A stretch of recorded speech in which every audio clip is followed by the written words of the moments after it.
फरमाया।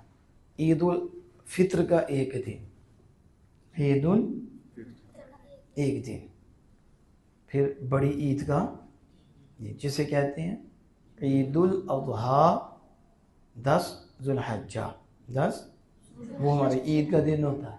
तो 2 दिन ही हो गए। तो आगे 11 ज़िलहज्जा, 12 ज़िलहज्जा और तो ये कितने हो गए? 3।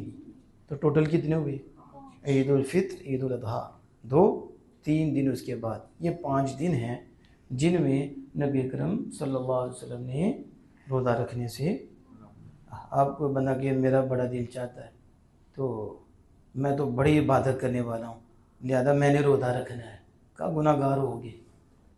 हम रोज़ा भी रखते हैं तो यार की मर्ज़ी पे रखते हैं, हम नहीं भी रखते तो यार की मर्ज़ी पे नहीं रखते। हमारी अपनी मर्ज़ी नहीं चलती, चलती मालिकों की है। जहाँ रब फरमाता है तो हम रख लेते हैं, जहाँ रब मना फरमाता है तो हमसे मना हो जाती है।